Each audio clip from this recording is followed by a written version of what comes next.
is in direct contradiction to the idea of globalism.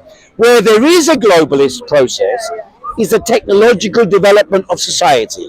And that means that, for example, artificial intelligence, the internet, that's the globalization process. That's a real, verifiable globalization process. That people in Calcutta and in Colombia and in Coventry all use the internet.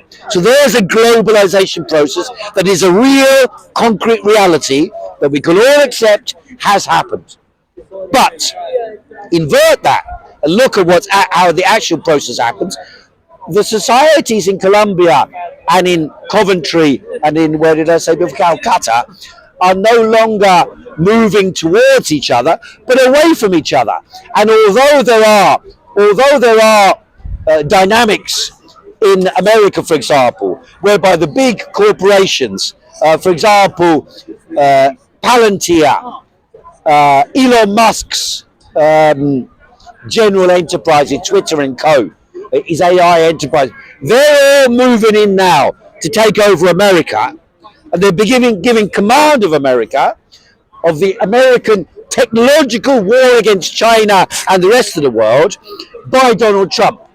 But this is not in order to establish globalism, except in this, that if America defeats China, then they will try to impose their system on China. That's effective. But even then, the likelihood of that happening is not very high.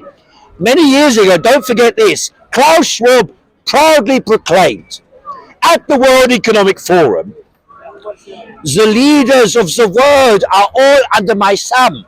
We picked the young global leaders, and includes Chancellor Merkel, includes Trudeau, includes Vladimir Putin. Absolutely. The idea, however, that Vladimir Putin is an agent of Klaus Schwab, I think defies belief. I think it really defies belief. I know there are people who think this sort of thing, but I think it defies belief. The exact opposite process has taken place. The Chinese, you will find them shaking hands with Klaus Schwab, shaking hands with Donald Trump, shaking hands with Keir Starmer, shaking hands with Trudeau. They'll say one thing, they'll smile one way, and they'll do something totally different that serves their own interests, to preserve their own power and their own power base and develop their own power. And therefore, all the talk of globalization, I tell you this, the next 5 years will be characterized by the splintering and destruction of all those things you think constitute globalization today. They will no longer be of significance in 5 years' time.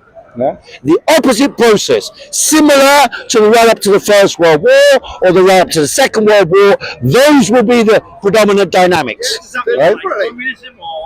It looks like capitalism battling it out, and the opposite side to that is, in various countries around the world, less developed countries in particular, but also in some advanced countries, but also in China, the idea of communism or socialism will begin to re-emerge as a powerful force. Yeah.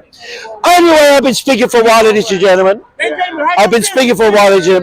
That's my speech for today. I'm invited by a friend from Berlin who I've known for 15 years or so, and who has similar type of ideas. I know him from East Berlin. I invite him to get up and speak for a little bit. And then comes the Chinaman here, Mr. Alan from Beijing. So we got London, we got David from Berlin, and Alan from Beijing.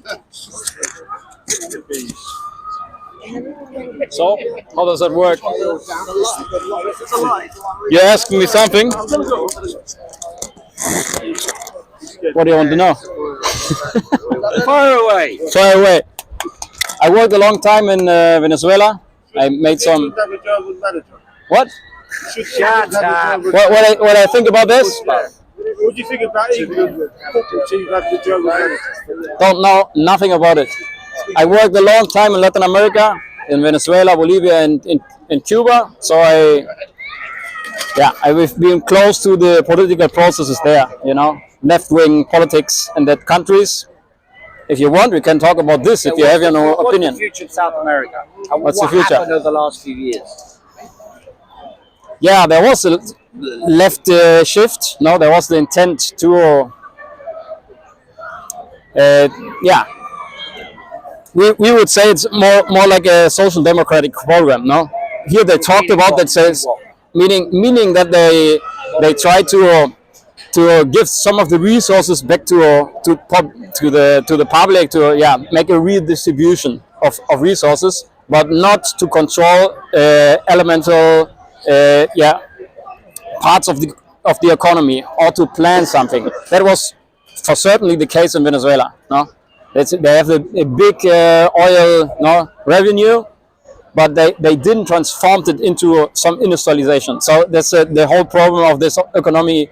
What they have, it's not the thing of Chavez of Maduro. It's longer than that. No, they had it in the 70s. In the 70s, also the oil prices were up. What do you think happened in Venezuela? Yeah, I'm going to explain it now. And then in the 80s, the prices fell down. They just spent a lot, and they got in debt, and they imported goods.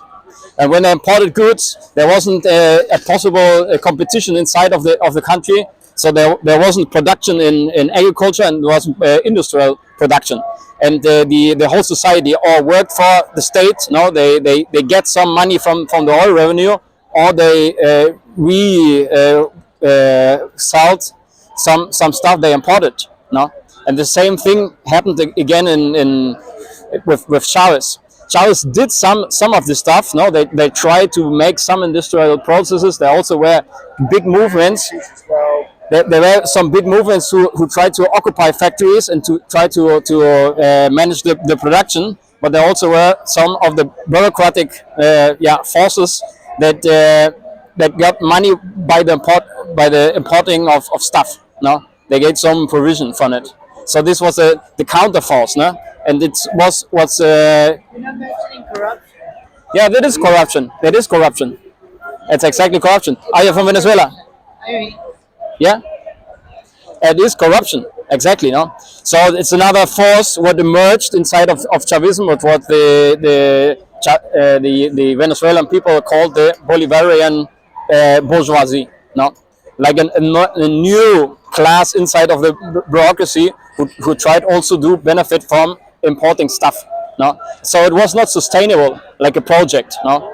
For certain time, no, there was political uprising in whole Latin America because it was inspiring. Because for the time when the oil prices were high, no, they could do some social stuff. They could take better education or get the medics from Cuba. So there were possibilities to better the situation of the people for like 15 years. No. With some contradictions, because also the murder, no, the homicide rate went up, contradictory. Was that internal or external? Because the Chavez revolution Yeah, was huge, massively under attack. yeah, it was massively under attack. So there's no question. So it's like, they were all manner of dirty tricks. Yeah. And which were to be expected. They did a coup. They did a coup in 2002. Yeah, absolutely. That was orchestrated, and then they tried to Things like that. no, to tank him. He did the coup himself. Well, yeah, I don't think so. That's how he got rid of all his opposition. No, he didn't get rid of the opposition. Anyway, in 2007 he lost an election. It was the enmienda. No, so there were elections. He lost. You lose an election in Venezuela as long as you can fix it. Yeah, what I'm saying is that there are possibilities for the opposition to postulate themselves for a long time.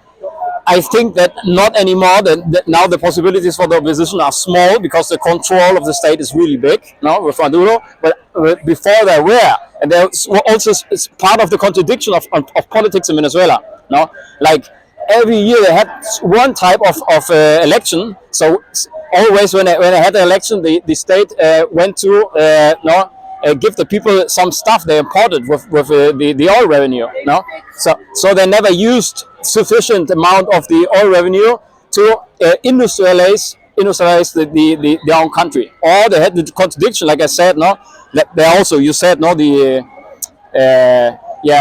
forces who went against it, no, the coup in 2002, and then 2003 and 2004 there was like an imperial, how do you call this, Unternehmerstreik, strike of of the employee, no, of the employers. Yeah, they shut down some factories because they tried to tank the economy and then push Chavez outside. But it happened then a lot of these existing fabrics, no, were took by the workers, no, like I said, no. So that doesn't function either. But then there were a lot of intents from these movements to industrialize, no, to produce some stuff, and it got into contradiction with the bureaucrats, no, who imported and benefits from the importation, no, or corruption, if you want to say it like that, no. Yeah. So I think that's the biggest issue, and it's sadly that The corruption is by the government. it's what I said. It's what I said. By the government, by also